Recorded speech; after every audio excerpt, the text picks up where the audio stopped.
All right, welcome in, everybody. This is the Bonjour with Blythe podcast, and you might be used to the usual sort of set the tone, set the mood with the music, intro, and all of that jazz. But for this special edition, and as you might be able to tell from the show title, we're peeking behind the curtain and looking at the business side of podcasting. And so not only are we looking at the business side of podcasting, but I'm also joined with two co-hosts for the first time in a very long time for me. So first up, we have Badr Milligan, co-founder and host of the Short Box podcast, plus co-founder of the Jacksonville Podcasters Group. Badr.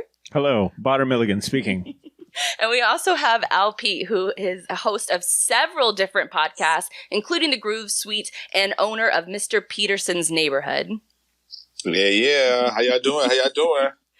Now, as sort of the name of the episode suggests, over the last few months, we've sort of seen a real-time view, a peek behind the curtain of the business side of podcasting. Now, a few months ago, Joe Rogan, who is currently on YouTube and has been sort of the OG in the game since I think he started in 2009 podcasting. He's also been on YouTube for the majority of that time as well. He signed a historic deal to move over to Spotify starting September 1st.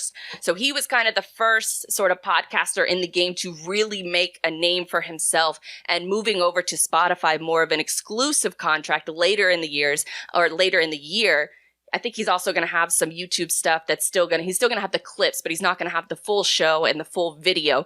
Those are transitioning over to Spotify exclusively by the end of the year. So we saw that big record contract. And then we also saw an incident with the podcast by the name of Call Her Daddy, which was in a very public dispute with Barstool Sports, basically fighting over, the two co-hosts were fighting over control of their IP, Call Her Daddy show. And then it ultimately sort of, I guess, just ruined the two co-hosts' friendship. They were roommates at the time. It's completely severed ties with each other. And so what you have is a situation where the podcast has essentially moved on, still with Barstool, but now it's a separated co-host and they've gone their separate ways. And then this week, we've had another trailblazing show where the Joe Budden podcast dropped some bombs on us.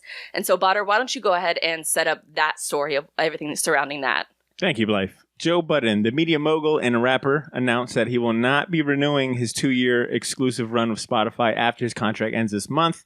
He gave a lot more details and reasons why in this week's episode of his self-titled podcast, of course, starting for episode 375, Views from the Spot, and episode 376, We're Not the Same, both released Wednesday and Saturday, respectively. He essentially dismantled his exclusive deal with the streaming giant Spotify. He was once deemed, some people, I think he was called, the Howard Stern of hip hop by the New York Times at one point. He's really only kind of had his podcast for a short time, relatively speaking, when you compare it to some of the, like a Joe Rogan. He launched his podcast in 2015. He signed an exclusive deal with Spotify in 2018. That, of course, is coming to an end at the end of this month. He used this week's 2 episodes to kind of vent and really talk about the deal at a very unprecedented level of detail, talking about the different gripes he's had with the contract, with the company, with Spotify, some of the shortcomings, and just kind of putting it all out there on why he's making the decision not to stay exclusive with Spotify, even though they are bringing in a lot of shows this month. So first thoughts, I guess I should ask after listening to both of those shows. Al, I'll go to you first. I was like, classes in session. I was like, it was maybe like the first 5 minutes of it. I was just like, yo, I know where this is going. I was like, I know this is going. But then when it was getting deeper and deeper, I was like, oh, okay, so maybe I need to like really sit down and listen to this. And then when I was sitting down, I was like, well, maybe I need to like put some things on hold real quick to really listen to it.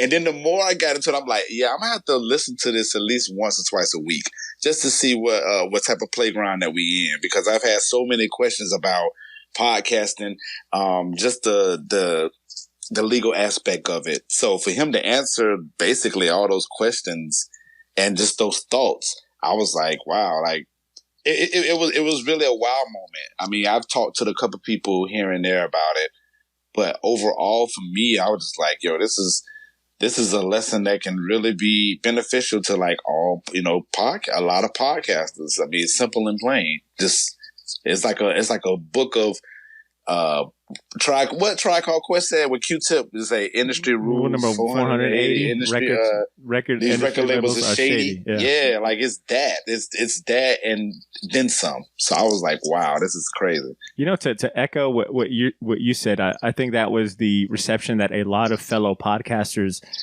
had, and not just podcasters, but just I had a friend that who's not a podcaster but enjoys the Joe Budden podcast, hit me up like, yo, you've got to listen to this ASAP. Like, I'm over here learning a bunch of things. So I can only imagine what this episode means to you.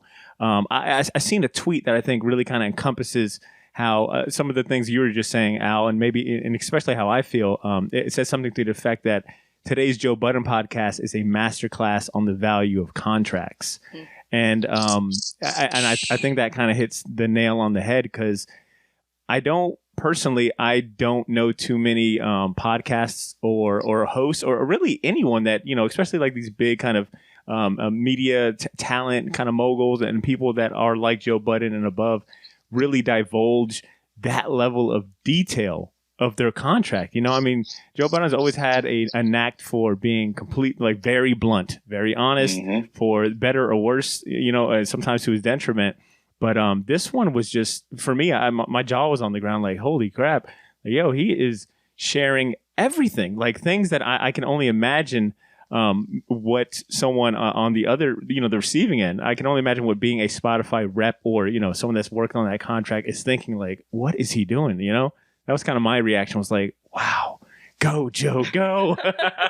But you know what? But even with that, I would be very shocked to know if somebody on the Spotify end of it would be like, wow, why did he do that? Being the person that he is. But it just shows a lot about, it's Joe Budden, man. Joe Budden ain't gonna hold no punches when it comes to a lot of feelings and thoughts that he has in regards to it. Like, he kept saying he's from music. You know what I'm saying? He comes from the music aspect. Mm-hmm. That was, when he was saying that, like, for me, when he was talking about the podcast, that's one thing, because I'm a podcaster and I run a network. But then for him to say I come from the music side, I'm like, I'm an MC too. So I'm in the music world. So for him to directly say that, I'm like, I know all these things. So in my mind, I'm like, why don't these companies understand the people who they're dealing with? And it just makes them think like, it makes me think like, wow, they're not really paying attention to who they're dealing with. Because if they would have known Joe Budden the way that he is and how radical he is and how left and right field he goes, him saying something like that, and you got to think about it too. They've probably been holding this for a long time.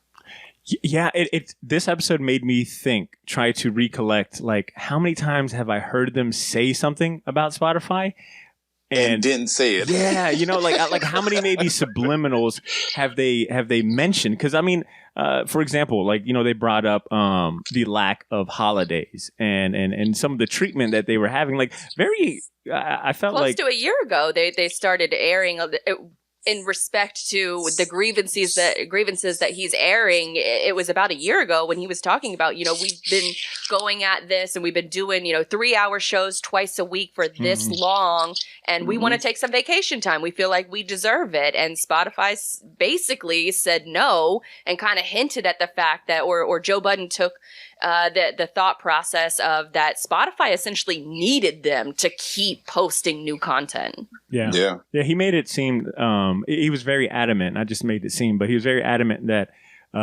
they were driving, their content was extremely valuable to them. And I've always thought about, Joe Budden's output. As a podcaster, I know how much work goes into just one podcast. I do one a week, and that takes up a lot of time between planning and actually recording, editing, blah, blah, blah, blah. So I always thought from the get-go, and I've been listening to Joe Budden when he wasn't Spotify exclusive. So when he made the jump to Spotify and I learned that he's doing 2 episodes a week, I remember even thinking like, holy moly, like, yo, that is a lot. So he wasn't doing 2 episodes per week prior to the Spotify move. He used to drop 1 episode a week and it was like 3.5 hours long. And I thought that him going to Spotify meant, okay, he'll just break out that 3.5 hour block, maybe 2 1-hour episodes. No, he's still maintained relatively pretty long shows, 2-hour episodes twice a week. And that was also a similar complaint that he had when he mentioned that the reason that he moved to Spotify is because he wanted to know more about the analytics. And during the first few months of the contract, he got access to that information. And when he started asking questions, that's when that access sort of was cut off. Mm. And his thought process was, well, if a stream for 3 minutes is worth X amount, what is a podcast that's for 3 hours, that attention grabbing of 3 hours, what is that worth? I know it's worth a hell of a lot more, is basically what he was inferring. And I'll be honest, when he started, and I remember when he started asking that question, I remember just early on, he would pose that question several times. And as someone who dabbles in this, it made me think a lot too, like, man, that is a great question. I wonder if we'll get an answer through his show. And it still kind of seems like, I don't know if I think that's still a point of contention, and a big role in this is that he's asking those questions. I don't think anyone's got the answer. A couple of other things that was sort of attention grabbing to me is he said that in his contract, and he laid out a few specific items. He said that Spotify can't edit their show, which clearly after these couple episodes this week, Spotify probably would have edited a lot of that stuff out, but that was in his contract. He also said that he had final say for ad approval, which I thought was really interesting and really sort of a pioneer in that regard, because anybody who's been in podcasting, if you're on any kind of ad network or if you worked in radio, you know that you really don't have any kind of say over the advertising side of things. So I thought that was really interesting to hear from. Hey, Al, was there anything specifically that he was kind of sharing as far as gripes or just things that he was exposing that got your attention or made you made you think? Well, the number aspect of it, definitely. Like the whole if people listening to music, listen to music for 3 minutes and they get X amount of dollars, what does it mean for somebody that's listening for, for 2 hours or 3 hours? And what I was going to bring my point to on that was the fact that these people listen all the way through. This ain't no let me listen to it for 30 minutes. They even have their stuff timestamped. But for me, I occasionally listen to Joe Budden, but they have their stuff timestamped. But with this particular episode and the one that came out Saturday, I listened to, I went back and listened to the whole episode. Mm-hmm. I went to the specific one, but I went back and listened to it all the way through numerous times. So the number factor of it, that really stood out to me. What else stood out to me? It was just so much, man. Because like I said, I have questions about how this is run. Because I feel like the podcasting world is such a wild west, and it just don't seem like there's anything legal in place for podcasting when it comes to fair use and stuff like that. I mean, you got a little bit of stuff here and there, but they're using the platform of music. So that really kind of hit me. That really answered my question. A lot of those questions was answered for me, because I'm like, well, how are we going to run this independently, or to these platforms that we put our podcast on? Do we really own these rights? Are we really reading the fine print of this? Do people, even for the advertisements, I totally agree with the advertisement. For him to say, for him to go in and say, we getting these ads for these individuals and collectively, I was like, that's a move. And maybe that's why Spotify felt like they need to do what they do, because of that particular situation or situations. I don't know, but and I am confused at some points, or at a few of the items he brought up, because on one hand, it seemed that he had a lot of say, being able to tell Spotify, hey, no, I'm not going to read your ads. But then on the other hand, the fact that he had to ask permission, because he mentioned something about like, sending it up, up channel and asking for days off, so there's like this weird dichotomy of like power and then lack of power in certain areas that you're like, well, that seems pretty reasonable, like days off during Christmas. So, it's like, well, what power did he have? And how come, on the other hand, he couldn't get certain things that seemed, within reach, or just kind of plain like negotiation tactics? Well, I think a lot of it almost stems from, because he did mention about working with several different people at Spotify, and every couple months it was somebody else that he was talking to. And Al, that made me think the most about record labels, because it made me think about someone like a Big Crit, who talked about when he joined Def Jam that he got in with Def Jam expecting to work with one individual that really championed his sound and like was going to look out for him. But as soon as he joined, he got kind of like, they got let go or moved somewhere else, and then he got kind of lost in the shuffle and eventually just got shelved. So it was, once again, I mean, you brought up like that music industry parallel. I think that is unfortunately the closest thing that we've got to compare this to. And it's crazy to see that a lot of the flaws with the music industry still are relevant and prevalent in podcasting. Yeah, because they're using they're using that same platform.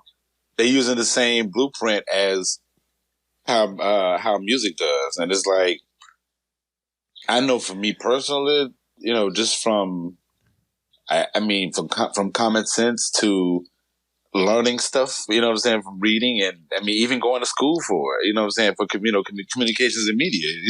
We took that legal class, and like a lot of the laws, we're constantly breaking laws every day that we don't even know. But from the podcast spectrum of it, it's like some of these things, like I can't, to me, and I'm still learning a lot of this, even though I've been podcasting forever.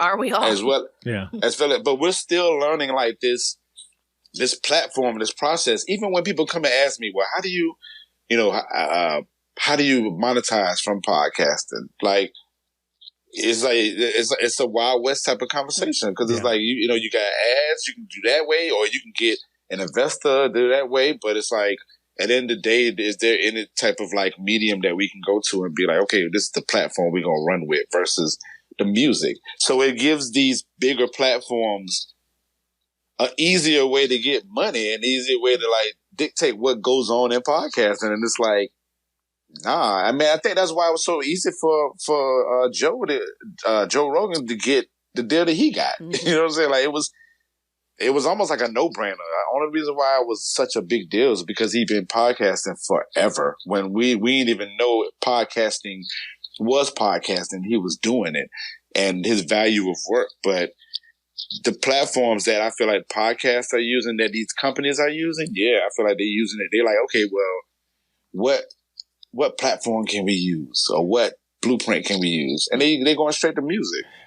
Maybe because it's kind of relevant. I don't know. But it's just weird. It's so Wild West, man. I keep saying it. It's so Wild West right now. And you know what? To your point, hearing Joe voice his grievances, those, some of them I felt like, wait, you couldn't, that was a point of contention. Like, man, that's crazy. At the end of it, I did feel empowered. Hearing Joe kind of be that honest and push for creators, listen to what I'm telling you.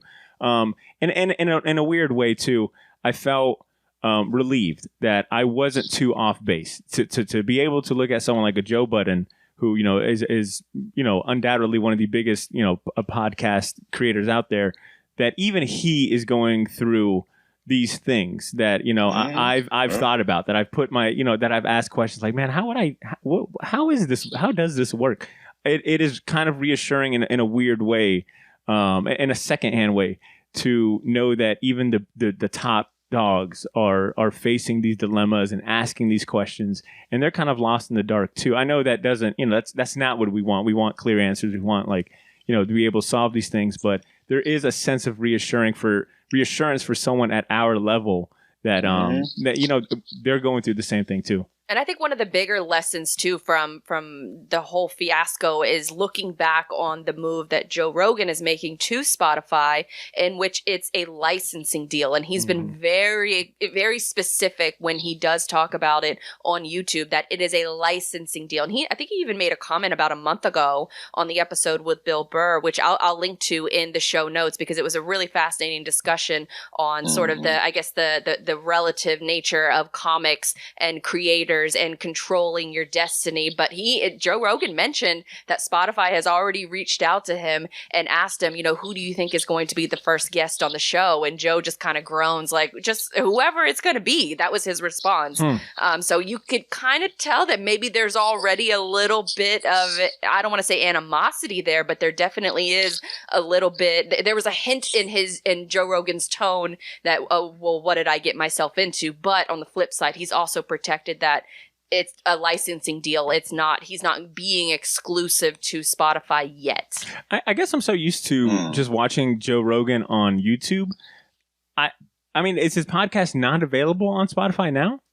I know that might be a complete dumb question, but I've got to ask. Well, I know that the way that he formats his show is he has two different channels on YouTube. He has the one where it's the full, complete show, and then he has the clips. My understanding of the deal is that the podcast version of the full show and the video is going to Spotify. Meanwhile, the clips will always be on YouTube. Well, so currently, right now, does he distribute his audio as a podcast on platforms? That's a good question. I honestly have no idea, because I really only on exactly. Spotify. I only listen to Joe Budden. I only listen to Joe. I only consume Joe Rogan via YouTube. Right. So when I heard this deal, I was like, wait, are you telling me Joe Rogan has literally stuck with one platform? Like, because I just never bothered or cared to look up Joe Rogan on Apple Podcasts or Spotify. He's on Apple though, because I follow him on Apple. Interesting. Okay. Well, for me, Joe Rogan's podcast, it's 2-3 hours long a lot of the times. I don't have that kind of time. So, and he's recording damn near every single day. So for me to sit through a 3-hour podcast almost every day, that's not realistic. The way I consume Joe Rogan is through the clips. So it's not necessarily going to change my listening habits to his show, because I'll see a clip. If it catches my attention, I'll listen to it. And I might, if it's interesting, I'll watch the next clip, that shows up in the YouTube algorithm. But I think that was even Joe Budden hinted to it, that was the reason why that Rogan was leaving YouTube, is because YouTube wasn't being clear on their analytics either. Yeah. Wild West. But I guess... Yeah, right. Wow. Right. Well, to sort of, not to be outdone as far as making the news rounds this week, but Charlamagne the God, who is the host of the famous Breakfast Club radio show, he had some comments on Joe Budden and basically said, and I'm paraphrasing here, that Budden has burned a bridge everywhere he's been. And he also had an issue with Joe Budden comparing his show to the networks like Ringer and Gimlet, and those platforms bringing in a ton of shows versus his show that is just one single show. How did you feel about Charlamagne's comments? I will. So I tend to quickly, or I usually have like my guard up when it comes to Charlamagne, because it's Charlamagne. And if you've been a fan of of hip hop culture, you just know Charlamagne and Joe Budden are kind of like in the same circle. Like, you could just take it with a grain of salt, and that they kind of they tend to add some flair to it.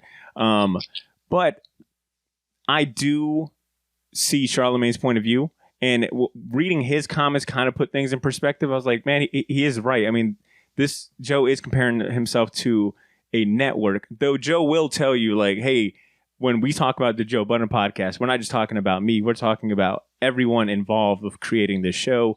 And I think he had said something on one of those between the two episodes that there are hundreds of people and at least 100 people involved in his show, or a good number 100. Of them. It was something. It was something. Don't quote me. But I mean, Charlamagne raises a good question. This kind of goes to what you were saying, Al. When you look at someone like Joe Budden, who has had several ventures, both in music, he also did radio for a while, and now podcasting, and you start looking at the trends of like, man, you've always kind of been in a shitty deal. You've always been in a very peculiar situation, a less than ideal situation. I think it's fair to ask, is it really the other person or is it you? You know what they say, like, if everyone's crazy, is it them or is it you? So I think there is a level of fairness in his assessment, especially, opposing to Joe, like, you're comparing, yourself to these massive networks that produce podcasts that have multiple shows. You might have the number one podcast for, this month or this year, but these guys might have the top, 5 podcasts are in the top 10. So, that you've got to account for that value. And IP as well. I think that was a big part of the deal, which going back to the Call Her Daddy show, that was a sort of, I guess, a linchpin in the whole negotiations, is that they wanted the IP. Barstool wanted the IP. And so with the billions of dollars that Spotify paid for Gimlet and Ringer, they're getting the IP of all of those shows, which sort of makes you feel bad about the hosts and the creators of all of those shows. It's like, what do they get out of the deal? The people at the top, the Bill Simmons of the world, are probably raking in the cash, but what are those hosts getting that built those shows from the ground up? Yeah. Al, what do you think about Charlamagne's comments on Joe? That's good that y'all brought that perspective up in regards to like him being in all these, I guess, bad deals. I didn't look at it like that. But at the same time, too, when he was mentioning Gimlet and podcasts and stuff like that, I took it as like, okay, he's in, like, Spotify acquired or bought out or whatever these companies, and his numbers were still like crushing the people that were on there, regardless if it was 6 shows on top or 1 on top. You know what I'm saying? Like, his show was still prominent on there. And I kind of looked at it too, like, well, if you're saying you're supposed to give me a bonus, but you over here buying companies for all these $1 million, then like, you know what I'm saying? So it's like, what's really going on with that? And this apparently was going on after he was actually on the show. Actually, when he, in the process of his deal. So, I mean, looking at it from Charlamagne aspect of it, I mean, both of them are employed by somebody, but I guess Joe Budden has more guts enough to speak on it from the creators, from the street side. You know what I'm saying? Which it's a thin line with that, man. Because when it comes to the creator side and then the admin side, like, it's like that fine line that we have to play along. Like, I know for me personally, I try to watch a lot of stuff that I say online, especially even on Twitter. Even though I feel like Twitter is like, that's my safe place. I can say whatever I want to say, but I do understand that there are a lot of like admin people looking at me and saying that I might be problematic to their situations or whatever. So, but the fact that he championed so much for like the creator and the streets or whatever, I know for me personally, and in the state of mind that we're in right now, like, it seems like, okay, Joe Budden can really take his platform and really go anywhere or not go anywhere at all and still be sustainable, versus Charlamagne over there, iHeart. You know what I'm saying? And he might be bound to this contract, or it just might be a differences in their lifestyles. Like, Charlamagne might be like, look, I gotta feed my family. But Joe Budden might be like, I'm going for the streets, and the streets going to take care of me regardless. I think that there's a lot of sort of rivalry and a little bit of jealousy with the legacy radio companies versus podcasting. I sort of faced a lot of that on both sides, with not going to school for journalism, being a blogger, not going to school for broadcasting, and eventually becoming a radio host. Yeah. I experienced that animosity from both sides. So I wonder if Charlamagne, if that's the place where he's coming from, is from just a radio veteran who doesn't like the podcasting world and the power that these creators essentially have. Well, but I mean, it's a lot of people that have went to school for it and everything, and they're just not as equipped and creative and innovative like a person that, quote unquote, comes off the street. You know what I'm saying? Like, I mean, but I get that, because when I was in school, I learned that, like, the whole intro to communications. Now, granted, when I was in school, I recently just got my degree. So when I was getting my degree, a lot of the stuff that I was learning about, I already knew, and I was in it. But I didn't realize, like, people were really, like, looking down on people that didn't have actual degrees and certifications in blogging. I didn't realize people looked at blogging the way that they did. Like, journalists be looking at bloggers like, even like, PR no, departments. you're a joke. You this at the third. So, that is crazy. Yeah, it's crazy. You It's say even that. Well, if I can chime in, I don't know if that might be if that is Charlemagne's motivation per se, because I know that he does have his own podcast that's very successful, the Brilliant Idiots. I think it's just Charlemagne is more of a company man. Like, he's always been associated with a company, even like in his early days when he was oh my God, I'm having a brain fart in his original show that he was a co-host in, but he's always been associated with some sort of company. And you could make that same argument with Joe, but I think Joe is coming from a position where he's had to completely reinvent himself, you know, and between Complex, Daily Struggle, and then especially like the podcast. I think the podcast is where he was able to really reinvent himself and then use that as a launching pad for like Revolt and then his own series on Pull Up and things like that. Well, he's a commentator now, which is very similar to what Joe Rogan did. Is he started out commentating on fights, and now they're and respective to their each individual, I guess, niches. They're basically at the top of the game. Like, they're both friends. Like, I think I'm pretty sure they've discussed this offline, and sometimes the way I viewed those type of conversations, it only makes me think, well, I wonder if maybe Joe reached out to Charlemagne and said, hey, this is what I've got these goals. It's all cool. Let's keep this kind of facade. And, it's showbiz. Yeah, frenemies. Yeah, they've got to, I think that there's got to be a little bit of that to consider as well. Wow. No. That's interesting to me. Maybe because I don't look at it. I know in my line of work and what I do, like, I'm not really big on competition and not really big on like frenemies and stuff like that. I'm like, look, if the person can do the job, do it, regardless if it's degrees or not.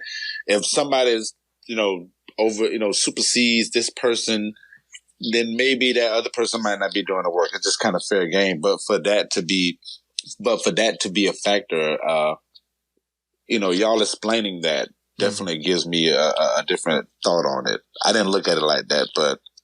Yeah. Now, speaking from, I guess, the following a favorite creator point of view, have you followed a creator to a different platform?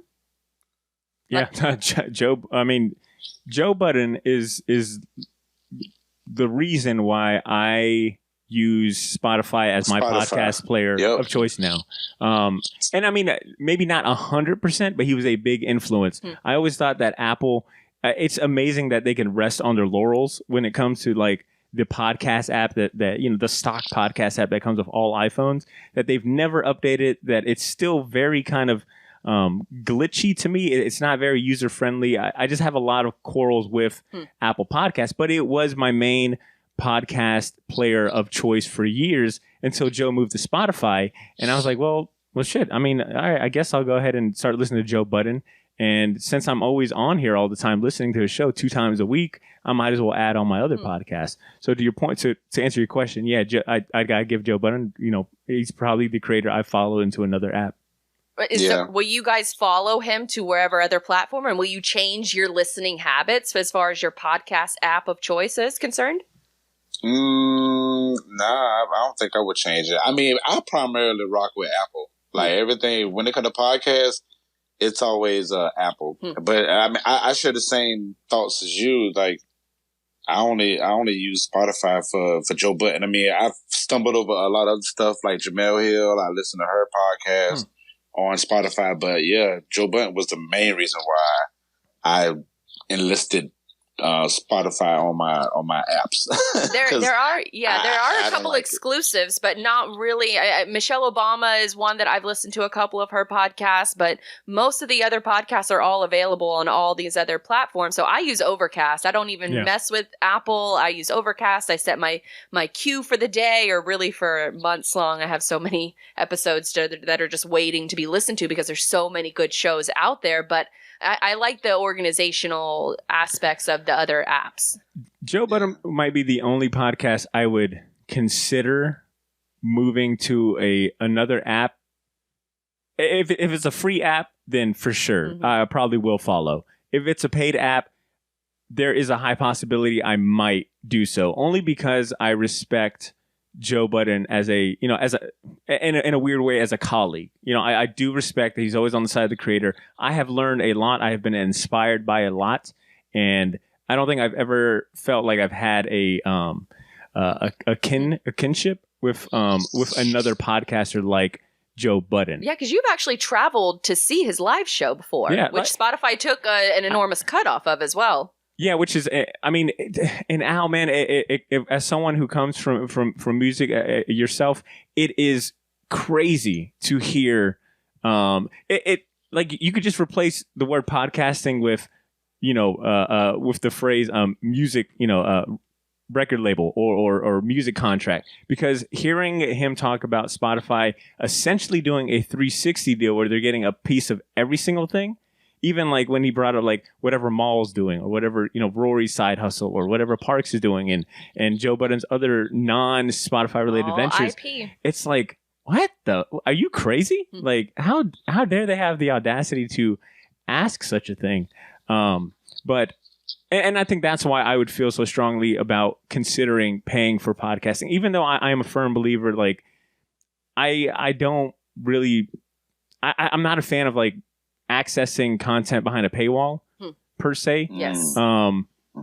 Especially if that's the only choice. Like I would like to have a free option, and if I choose to do so, I'll go through with the paywall.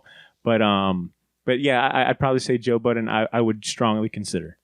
Knowing how he was treated, does that make you want to avoid future Spotify exclusive podcasts? Because our podcasting host Buzzsprout is very adamant about being anti Spotify. They took all of their podcasts off of Spotify because they did not believe in what Spotify was trying to do to the market. Buzzsprout is very much a proponent of a free and open market. So does knowing how Joe was treated affect your listening habits to other podcasters on Spotify? I'm about to sound like a big contradiction because, well, our situations are a little different. And that's because we're not at that level. Like we can't just make a choice like that and essentially cut out. I think Spotify is, if not my second, it's definitely between my second and third most. That's where I get like my second or third most views. Apple Podcasts is still like the number one spot where we get our most downloads and plays. Spotify is usually like number 2 or 3. I'm not in a position financially or status wise where I can just cut out that much of my listenership, you know? What about you, Al? So I was, I guess is the insider of MPN Network, but,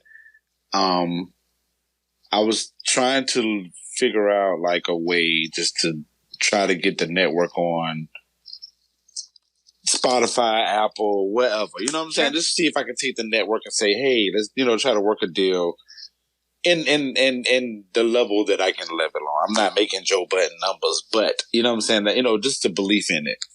And I really prided on like all of our podcasters on the network to get on Spotify. I was like, because I was seeing everybody else on Spotify. So when I even promoted through the website, I would put Spotify first and then put Buzzsprout second, or it would just be that SoundCloud. If you know, some of them still use SoundCloud for whatever reason.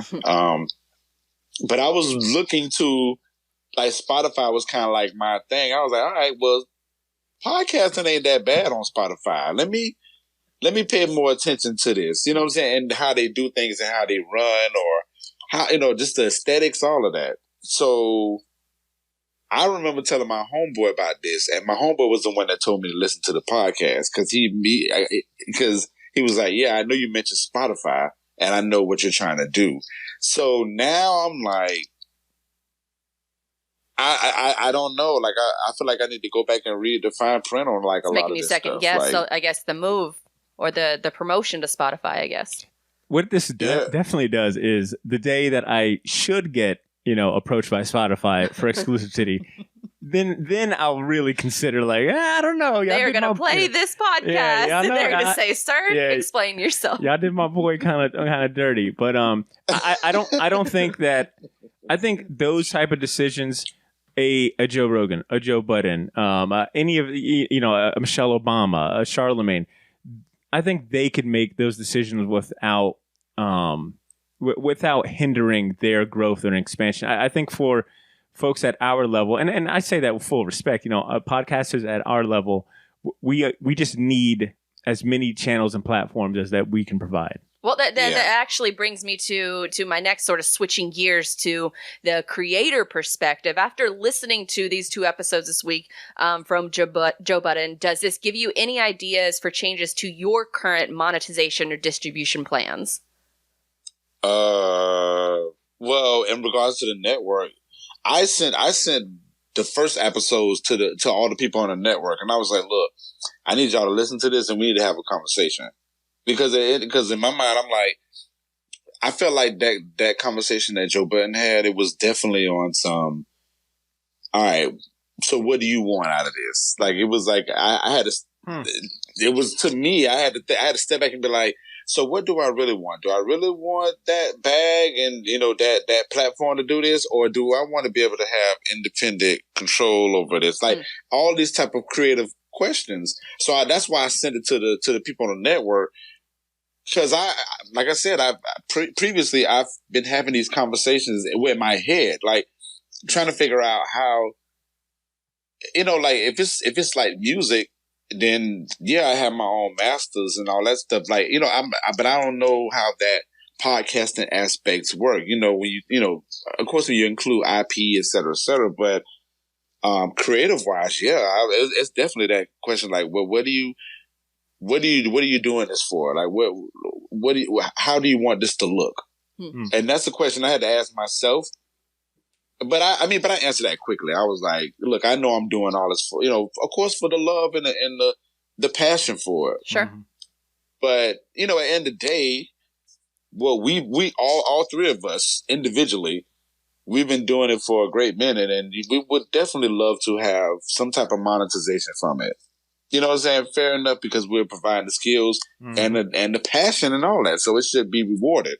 Yeah. But, it got me thinking, like, from my aspect, it got me thinking a little bit. But from the network aspect, I definitely need to have a conversation with everybody on that, because I need to know where they at. Like, if y'all own this just to get a bag, then we need to plan another route for that. But at the end of the day, MPN, like, I'm all about community. I'm all about dignity, all that. So I want people to have fun on here and be able to build something. And if that's not your mode, then we need to figure something else out. That's a good response. That's and a great to piggyback response. off that, Joe Budden even mentioned, he's like, Spotify acts like they got the biggest dick in the room, but they only control 10% of the market share for podcasting. So you're really almost affecting your future and your livelihood by only being exclusive to Spotify. Yeah. Yeah. I mean, look at Apple. Like, out of this whole thing, when I was studying or paying attention to Spotify, I was always asking the question, like, I wonder what Apple doing. But it seemed like Apple is like that. That I swear to God, I feel like they forget, like, they have this damn app on here. Because to your point, I have asked myself, like, damn, why is Spotify getting all these exclusive podcasts? But the number one podcast app, definitely in my world, I don't know too many exclusive podcast apps. Exclusive Apple podcasts. I know Spotify has exclusive podcasts. I know Luminary, right? Luminary? Yeah, Luminary, which is trash. Yeah, another podcast app notorious for like scooping up these exclusive shows. And Al, I don't. I'm sure you might be aware of this, but and Blythe as well. But I was telling her about how Apple Music and Spotify, that is one thing Apple Music does do. Apple does do. What they were doing is they were doing exclusive album releases, teaming up with certain art. I think Drake was like exclusive Apple for a while. The Frank Ocean was, I think, the last instance where either of these companies were doing exclusive deals because they ended up getting screwed out in the end. And I wonder if that had any impact into Apple thinking, all right, well, we're just not going to do exclusives, period. But I feel like Apple has other things to worry about. I mean, they got products and everything. And I think and I'm sorry, no, and I think that is why they don't really or seem to care or bother for exclusive podcasts is because to your point, as well as something that Joe Budden was saying about Spotify, you guys don't have hardware. You guys don't have any tangible goods. Apple does. I'm sure that they probably make most of their money off of, their hardware they sell, whether it be phones, TV, Apple TV, et cetera, et cetera. I think because every hardware they have, it's going to have the Apple Podcast on there. Right. Yep. Like the app automatically on there. Period.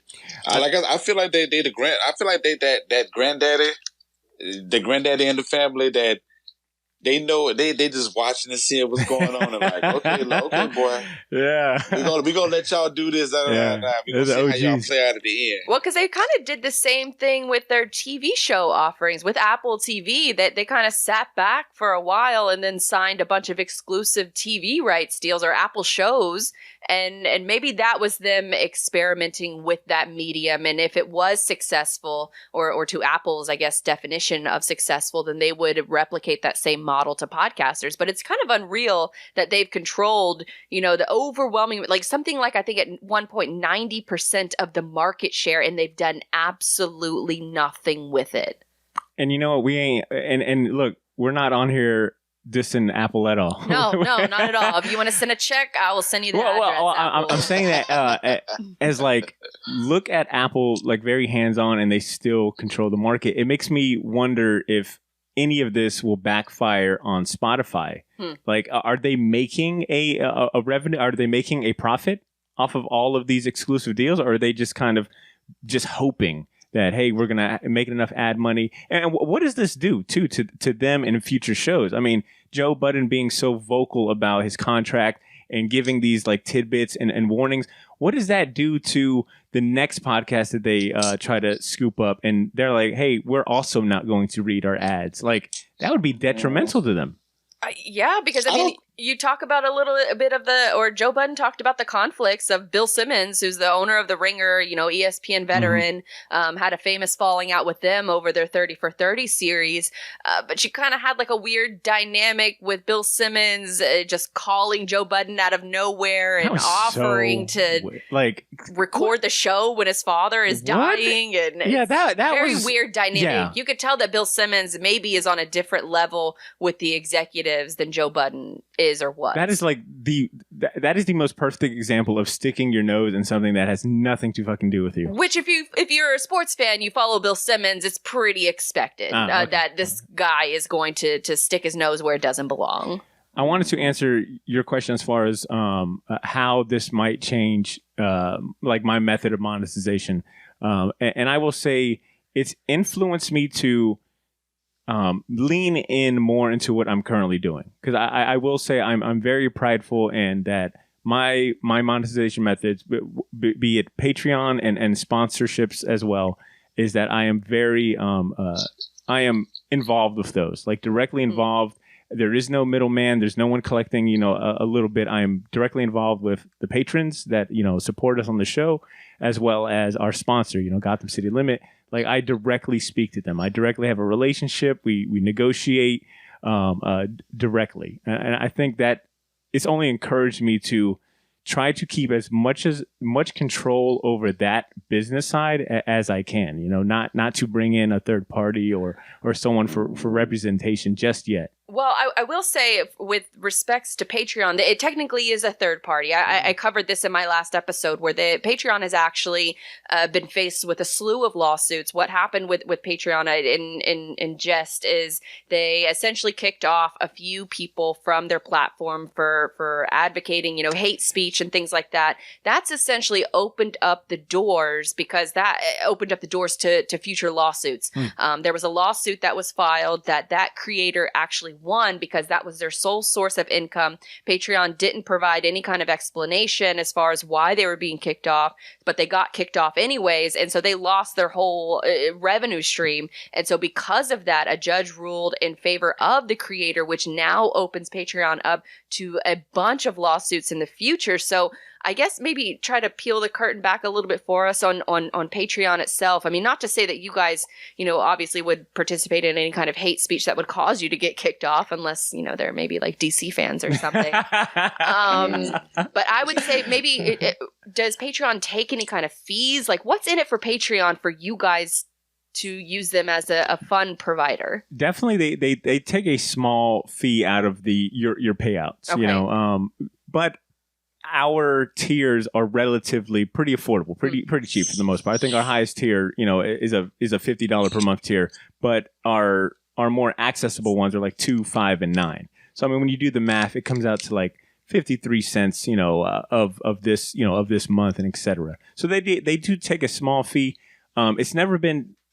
No, it hasn't been anything where it's been like, damn, man, what am I? It hasn't been enough to make me question getting off the platform. And I think until we have a solution to have an application or some sort of platform that people can directly, pay us or support us or be contributors and patrons, it's just right now, I think our best tool. Well, I do know as a web designer, developer, that in that field, I do know that there are options out there. So if you are a podcaster looking for alternatives, maybe a backup plan to a Patreon model, there are alternatives out there that you can collect payments directly on your website. I know WooCommerce subscriptions is one of them. And I know this Sam Harris podcast, he actually has a dedicated funding model. I'm not exactly sure of what platform or what payment gateway that he uses for his podcast, but I know that he left Patreon specifically because he was nervous about their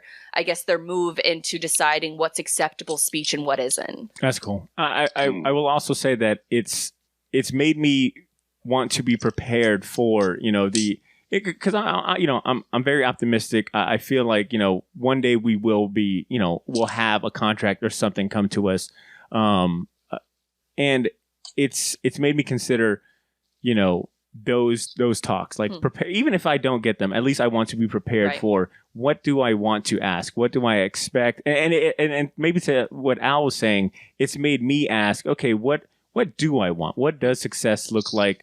What would I want from a partnership or a sponsorship or a contract like that? What is the purpose? Yeah. Now, Al, you operate the podcast network, Mr. Peterson's Neighborhood. And for those who don't know what a podcast network does, sort of give us the rundown of the pros of why a new podcast would want to join a network. So you want me to give the pros and the cons? Sure. Okay. So the pros, the main focus of the podcast network, basically just to get a hub going. Just like with the podcasting group, I mean, it's a group of people together, and we share resources. It's kind of simple. It's like we have a bunch of creators. It's that I learned that this podcasting stuff is like a lone sport. I didn't realize how much of a lone sport this was until I went to Podfest and I was listening to everybody's stories, and it was like, you're in front of the microphone and you're recording, and I was just like, wow, I'm in a sport that's really in a long sport, and you just hope that somebody's listening to it. So I didn't want other people feeling that way as well. So I was like, I just want to build this community so people can feel comfortable in the skin that they're in to be able to present the stuff that they want. So that's the pros of it, just having that unity aspect of it. Definitely when it comes to resources, any type of resource that I kind of come through, I pass it on to them. I do feel like I'm in a bigger spectrum of getting information more so than the average podcaster, so to say, if that makes sense. So I just try to pass on very knowledgeable information that comes my way. Sometimes exclusive stuff, whether they want to build a portfolio when it comes to, because I have podcasters that are like bloggers, writers, you know what I'm saying? So I want to be able to expand them on that side of things because I want to intertwine podcasting with a lot of other stuff. Like one of my homies, he's a videographer. So we're trying to choreograph that, and so I just just be able to have a hub that shares information. I've never heard it broken down that way. That's like the lone sport and just your motivation to share resources. I mean, that's like admirable. That's really cool.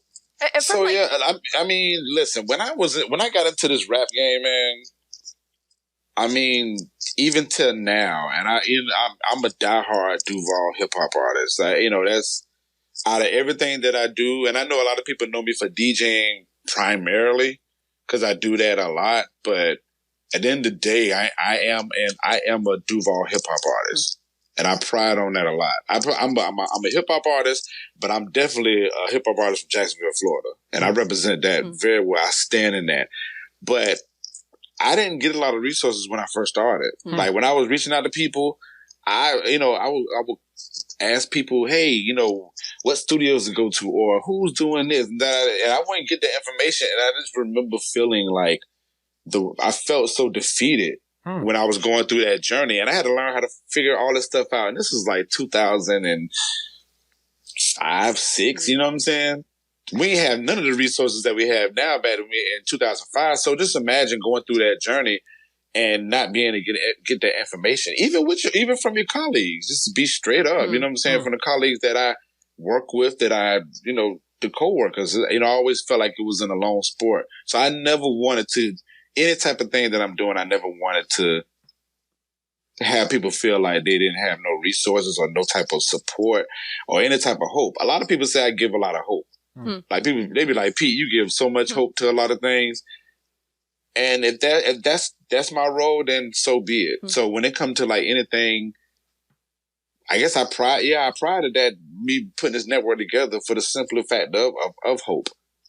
You know what I'm saying? Like the next person might not notice them or might not know how to relate to it. So a person like me, I can kind of generalize it and make people understand like this person might be speaking on this on mental health or sports or whatever, and it's coming from their direction. Maybe I'm the one that can explain it and make other people be able to tie into it. So that's like the major pro for me when it comes to that.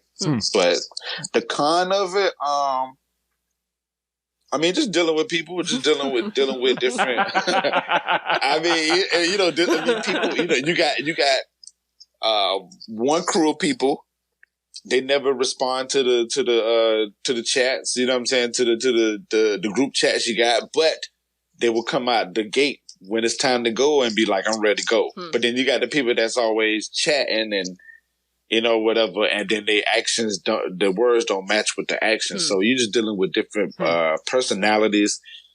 This COVID situation definitely showed a lot of that. Some people have really like not fell off, but just really went to the backside. But then you got other people that just turned it completely up. So, just dealing with different people, man. And even with the con now, like not knowing, like this whole Joe Budden situation, I'm telling you, like for me, I'm like, I got to have a conversation with like everybody. I don't know if I need to have it individually. I would love to have it collectively, being the fact that we are a collective. But I'm like, we got to have this conversation to find out exactly where y'all at. And that's a pivotal type of conversation I got to have. So that's rough. You know what I'm saying? Like I can't come as nice Al, hopeful Al. I got to come on some admin tip and be like, all right, this is how I vision the network to look. And this is what I want everybody to go. If everybody not on that path, we got to figure something out. Either we could figure another lane, or this might not be the spot for you. So I don't like having them hard conversations, but we got to have those hard conversations. Are there any certain milestones that you require for anybody to join the network? Do you have to have a certain amount of downloads per episode, or is it mainly just a sort of a community aspect where you're lifting each other up? It's more so community based, but at the same time, I'm getting more. Like I've been telling like my business partner MJ Baker and my homie Larry, DJ Larry Love, I've been telling them, and the people on the podcast network, I've been telling them like, look, I got to get out of producer mode. And when I say producer, meaning like coming in the studio, setting up the mics and stuff like that, and I don't mind doing that and doing the editing and all that stuff. So you provide the editing for them too. Well, so it's like 15 of them on the network. So 4. So 4 of them I do the editing. That's a and lot. all that stuff. Al, I just, you were talking about Alone Sports. I literally, before we hit record on this, I just got done editing my episode this week. And that was like a 2-3 hour ordeal. So you're doing 4 podcasts editing? Yeah. God, man. Yeah, I'm knocking them out, man. And but I understand that, I mean, at the end of the day, it got to get done. So it does. Even with all of that, like I've been telling my people, I'm like, I gotta step out of this role and get into the more the marketing and the managerial role of things. Cause I'm like, people just see me as a producer and that's cool. But I'm like, I see visions. So the community stuff I'm cool with, but I need to see consistency. And, when I see consistency and people's brands, like shouts out to Reduced Lunch podcast, man. They like they're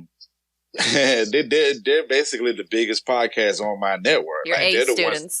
They're running and gunning. So I'm like, man, I just see visions in them. So I'm like, I need to be going in some of these rooms and seeing who they can pair up with and be able to like pull some of their personality out so I can be able to see if I can shop around some deals for them or something, or put them in place where they can be able to expand. So, but I don't want to do that for people that's not being consistent. So now, coming from the blogging world, I remember when I first started out, I joined a blogging network, and it sort of is really similar to what's going on with some podcast networks, including your own that I see out here. Is there any kind of like collaboration going on between the shows within your specific network? Like you scratch my back, I'll scratch yours. We got a new episode drop in, I'll share it, or I'll invite this co-host on from this show. Is there any kind of that kind of collaboration going on between the network, which seems like a big benefit for it? Oh yes, definitely. Like now, I will say this: like when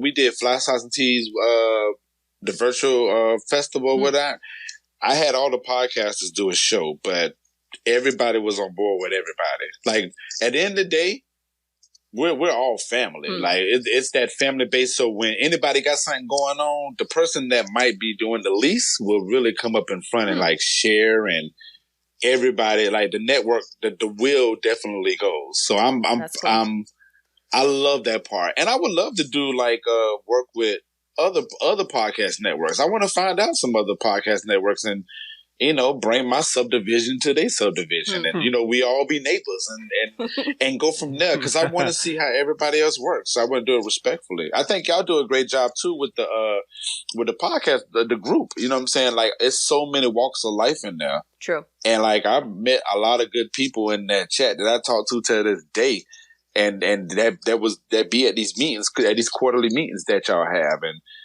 and I've met a lot of good people. So I just want to continue that networking part of it, because to me, I feel like even if it was just me podcasting, I just still feel like it's just this lone sport. And I feel like it's this wild, wild west. And it's like, I don't want nobody in the same field as me getting caught up in that stuff.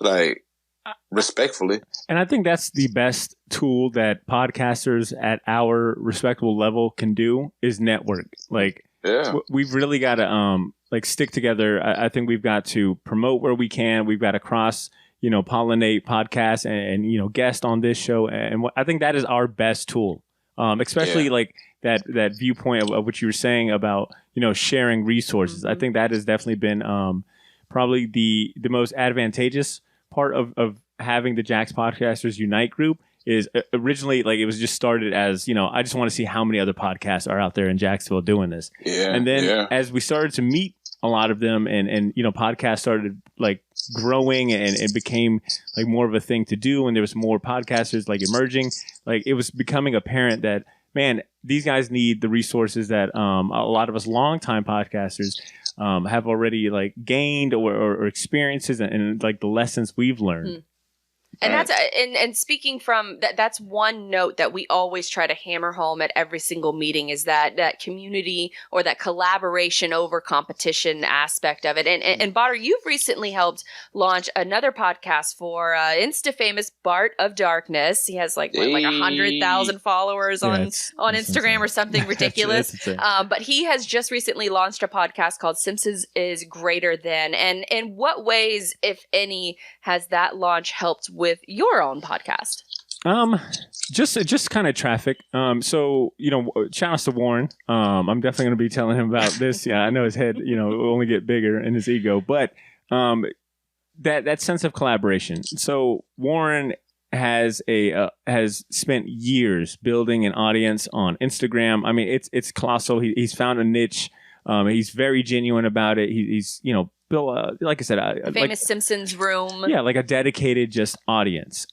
So when he asked about, hey, I want to start a podcast. I'm coming to you, and I'd love your help. The only thing I as far as benefit or like, okay, what's the angle? What's in it for me was I knew that if I could help him launch a podcast, I knew that he would, knowing Warren, he would pay respect. He would mention us, and whatnot. So it's kind of like, I'll share my knowledge of podcasting, and if you don't mind helping, like putting our name in front of your audience, and whoever bites. I'm not here to, take, anything from your show or have any sense of ownership. Like, I commend you. I am a big advocate of podcasting. I will happily help you grow your show. The only benefit in there for us was just that cross-pollination. So that syndication I thought was really great. Can you touch on that a little bit? So we went ahead and piloted. So me and him recorded a bonus episode. I interviewed him about his show. We were just kind of building up the hype about it. And then we premiered his pilot episode. He was fortunate enough to interview the voice of Lisa Simpson, Yardley Smith. We piloted that initial episode on our show. We had a lot of plays. I mean, it's still getting plenty of downloads. And then he launched his podcast 2 weeks ahead. We actually had planned to pilot 2 of his episodes, but after I saw the numbers for the first one, I said, "Hey, man, out of just respect for you, I think you should go ahead and launch your show. Like, no more waiting. Like, I don't want any confusion as to whose show it is. Like, own it, drop it. Like, just go for it." And had we premiered another episode, I'm sure the numbers would have been great, but it would have been a detriment to his launch and his podcast. So that was really cool to have just kind of like the ability to take myself out of like, host mode of my own show and to Allison, like share my resources and play kind of like the producer role for the first time and helping him get set up. And he's off to the races, man. Like, he just launched his show last week. He dropped 3 episodes all at once. I mean, he's already on the road to like, not to divulge too much of his information, but a good number of downloads for the first 5 days. And didn't he get a famous reply on the new podcast already? Yeah, I mean, he's got so many cosigns. I'm so excited to see what he can do, and he is a testament to just the power of podcasting as an additional kind of a channel and resource to have when it comes to being a content creator. Because I do consider a content creator. I think it takes a lot of work to orchestrate and run a successful Instagram, which you can kind of compare to owning a brand. I think Warren has a brand. I think Bar Darkness is a brand. So the skills that he developed creating this Instagram page translated fairly well into creating a podcast. He's got to think about what's the vibe, what's in it for the consumer. How do I want to portray this? What's the show going to be about? So it was fun to kind of guide him and to have that to be kind of in that blast radius and have our own show kind of get propped up as well. And I think an important sort of takeaway for the audience in that respect is that syndication is your friend. You own the content. You have the media files. If somebody else, if a podcast network or another show is looking for more content that's relative to their audience, there is zero problem with sharing your media files with somebody else. And I don't want to say leeching off of their audience, but it is essentially it's getting your content in front of more eyes that maybe has never heard of you before. And here's the thing. listeners are going to do what listeners do. Consumers will do as consumers do. There's no way I could have forced anyone to stick around with the podcast. They probably were there just because that episode happened to be up. Do I believe that some of them might have, some of his many, thousands of fans might have been comic book fans that were like, oh, okay, this is kind of cool. Like Warren co-signs them and I like, what they have to offer. I'll stick around. Yeah, absolutely. But I went into it knowing that, this might not work out well. There is a possibility that maybe no one comes over here to check out his pilot episode and they're only going to wait for the official. But it was a risk I took because I was very passionate. And to Al's point, I saw the drive too. I think when you're dealing with other podcasters or especially, I feel like podcasting, because it is such a lone sport. And there are some days where you'll put out an episode and you look at the stats and it's like, what the hell am I doing this for? But I saw a drive in him and a consistency that I was like, nah, he's got something. He's got a built-in audience already. All he needs is just to be taught like how to put the wheels on the bike and he'll go. Well, I guess sort of backing off that. Go ahead, Al. Yeah, well, first off, congratulations on that release, man. And then it's to me, I feel like that's marketing 101. That's marketing creation. Yeah, exactly. That's marketing, brother. Like that's straight up marketing. And it's not like our two brands were complete opposites. It's he's all about The Simpsons and the cultural impact. We're about comic books and pop culture. We've had him on the show. It's been one of our best played episodes. Like we've covered TV shows and animation and animations and things like that. So it wasn't outside of the realm of possibility, Now, knowing both of your backstories and recent dabblings in other areas of the podcasting world, if you had a chance to set up a podcast tomorrow, what, if anything, would you do differently? I would probably I'd probably lean in more into understanding stats and analytics. As this Joe Budden kind of fiasco, or not really fiasco, but this Joe Budden stuff happens, I think you would, as a listener, as a podcaster, as a content creator, you would be remiss if you did not pick up on kind of the root problem, which I feel is the lack of transparency and analytics. And apparently, I guess, Joe Rogan is also facing that too with YouTube and things like that. But there's a reason why I think someone like Joe Budden is making such a big deal about his gripes with Spotify because of their lack of transparency, because of, the lack of data that he's getting. Like that is important, man. I think it's vital to not only your personal growth and encouragement too. I think there are times that we can all say that when we've noticed like, oh wow, that episode got a couple plays. All right. Like I'm doing this for a reason. Data is just important. When you cater data for a specific purpose, that's when it becomes information. And I think that, information is valuable. It can be a weapon for good and bad. But I would lean into understanding your analytics, understanding what these stats mean. All of that stuff has a meaning. It has a purpose. So probably just like really devoting time to understanding how your downloads and listenerships and why certain things grow or decline at certain rates. Well, if you're starting a new podcast, you don't have any analytics. So how would the lessons of years of podcasting, would you flip it into a new show?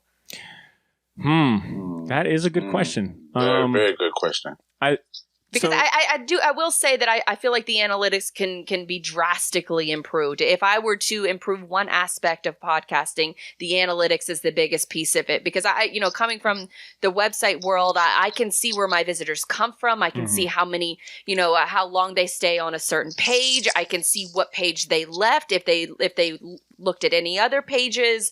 I wish I could get that kind of information from podcasting as well.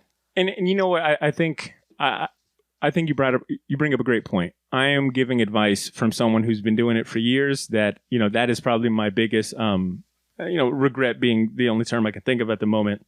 I wish I would have learned the analytics or tracked those better, especially knowing that I've been doing it for 8 years. Like if I would have known, hey, I'm going to be doing this for 8 years, I need to go ahead and keep track of this now.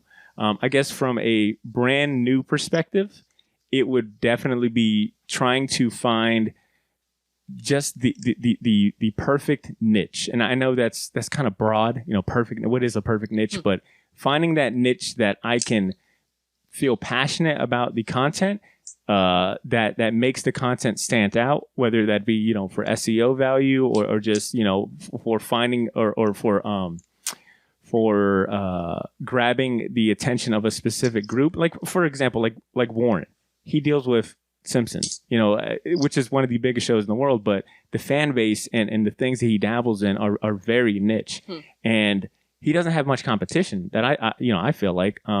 So I think that when he told me that, hey, I'm starting a podcast, it just clicked for me. I was like, man, you definitely got to start a podcast. So I think between consistency and really honing the message and the content of your show to something very, obtainable but just the right niche to where you're not having to face so many people, competition and things like that.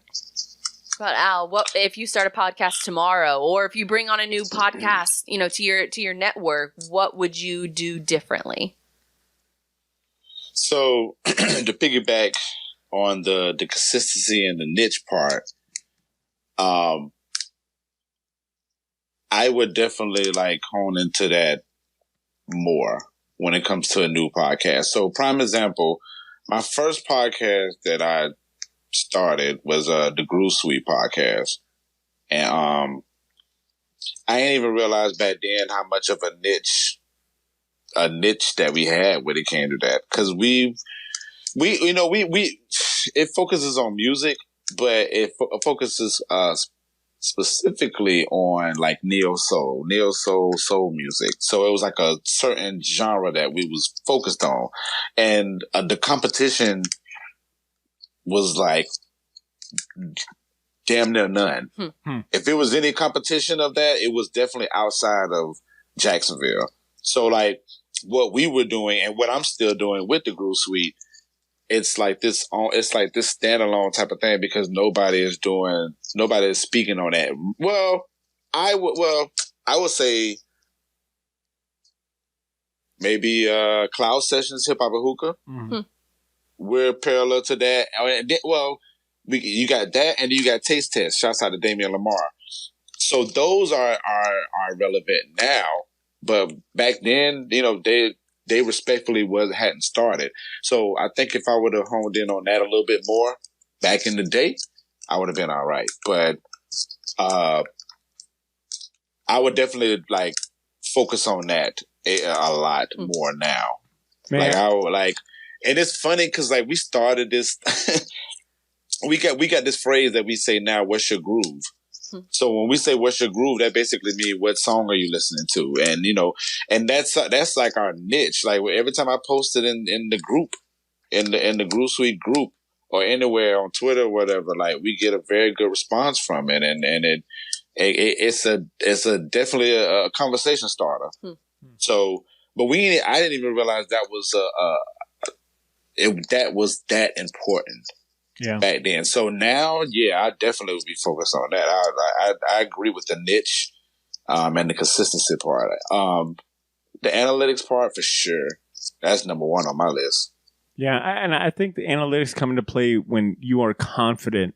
I think the analytics really come into play maybe when you've established your show a little bit, when you're a year or two in and you feel this is something that I can see me doing for a good bit of time. I think that's when you lean in on that. I think initially for startup, it's really honing in. What is my message? What is the show about? How am I different from every other show? Do I have a niche? Because that niche will play a big part in, and I think Joe Budden had kind of touched on this, which is, he's cultivated this audience and this dedicated fan base. And I'll confidently say, I think that's one of the biggest strengths that I've got for my podcast, The Short Box, is that, our audience we have such a dedicated fan base. Now, granted, it's not, in the thousands, but it's a good bit of people. It's a good bit of people that tune in every week, that are loyal, that understand all the lingo, all the inside jokes that we got. And we do our damn best to put a spotlight on them and make them feel hey, we recognize you, even if we haven't met you, you're a friend of the show. So I think that'd be another piece that I'd add to it too, is making your fan base feel like they are heard, that they're a part of the show, that they are investors, even if they might not, be donating money, but making them feel like they are heard, and really leveraging the strength of that too. It's great to know that we can have an event, or we can do a call to action to our audience. And granted, like I said, it's not in the thousands, but it's a good enough bit to where it's a factor. It could be the difference between us being voted for a certain title, or reaching a certain goal. So I would definitely lean in on establishing a fan base early and cultivating that, spending time with them and making that, just building that audience up. And not getting discouraged if you see, 5 plays on your first episode. Yeah. Because to both of y'all's points,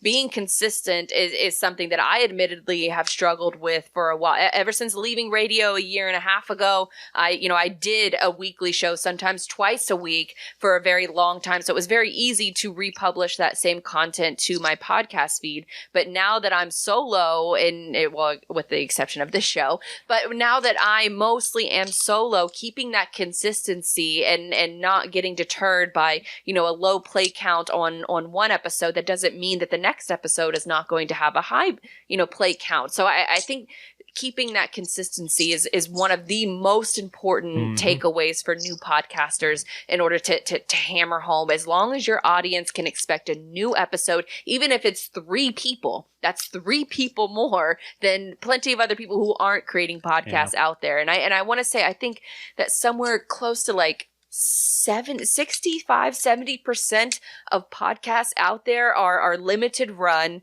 or they don't have a new episode anymore. So you think that it's a crowded market out there, and it does feel increasingly crowded as far as podcasting is concerned, but not everybody is keeping up with the consistency aspect, which I think is very important. Yeah, you got to kind of just have like tough skin and be a little like obsessed, like almost kind of crazy. When it comes to podcasting, because there are times where the payout or the payback isn't really that great. I mean, you've got to be really dedicated, and that's why I say like find a niche that like you're passionate about, because you've got to be able to have self-drive in doing this. I remember plenty of times in the early days where I was just like, I don't think anyone is listening other than me. But lo and behold, I came across those people because just out of consistency and just really dedication, like you got to have crazy amount of dedication, and belief in your show, and being willing to grow and be like critical, but also and still maintain that that passion and that drive to produce more content. Mm-hmm. Agreed on all of it. Totally agreed. I'm real big on the consistency part too. Yeah. Totally agree on the consistency part. Like, I mean, you think nobody's listening, but as soon as you slip, as soon as you don't post that one episode, you could be going for 3 months straight, and you take a week off, somebody gonna come and be like, hey. Which is a great feeling, to be honest. It is, but boy, do you feel like, are you serious? I wanted 1 week. Like, I just wanted 1 week off. Like, that's all I needed was like one. I had family stuff, Right. All right. Well, I think that about does it. I think that's a good closing point for this show in particular. And I personally want to thank both of you for joining me. I think it was a fascinating discussion on the business side of podcasting. Plus, it was a little nice to get my feet wet with co-hosts again. So I guess for new listeners, where can they see more of your work? Al, I'll start with you. So you can go to mpn-llc.com. That's the website for Mr. Peterson's Neighborhood. You can follow MPN Management on Instagram and Twitter and on Facebook. And you can follow me personally at Mr. Alpete. So it's MRALPETE on everywhere. No 904, no Mr. Dun. It's straight Mr. Alpete everywhere. I'm most active on Twitter, then Instagram, then Facebook. But nevertheless, come follow us and see what we got going on in the neighborhood. Definitely. Absolutely. Badr? If you are a fan, even a diehard, or someone just remotely interested in comic books, comic book movies, pop culture discussions, if you're looking for recommendations into any of those, or interviews of industry professionals like comic writers, artists, musicians, actors, etc., blah blah blah, I will highly encourage you to check out the Short Box podcast. We are Jacksonville's premier comic book and pop culture podcast. We've been doing this since 2012. We're nearing our 300th episode, so we've got a backlog full of episodes, and I'm sure you'll find something fun and that'll pique your interest. We are all over social media as The Short Box Jax, sometimes JAX, but The Short Box Jax. We're also on most podcast apps, so whether it be Apple, Spotify, Stitcher Radio, Google, etc., just search The Short Box Podcast. Thank you guys for checking it out. Thank you, Badr. Thank you, Al. And as for me, you can find more of my work, bonjourwithblythe.com, and a variety of social media platforms at Blythe Brum. That's BLYTHEBRUM. Any of the topics that we talked about in today's show, I will list them and link them in the show notes. So be sure to check out those links in case you want to read and watch a little bit more of what we were talking about. But until next time, thank you for your attention, and I'll see you real soon.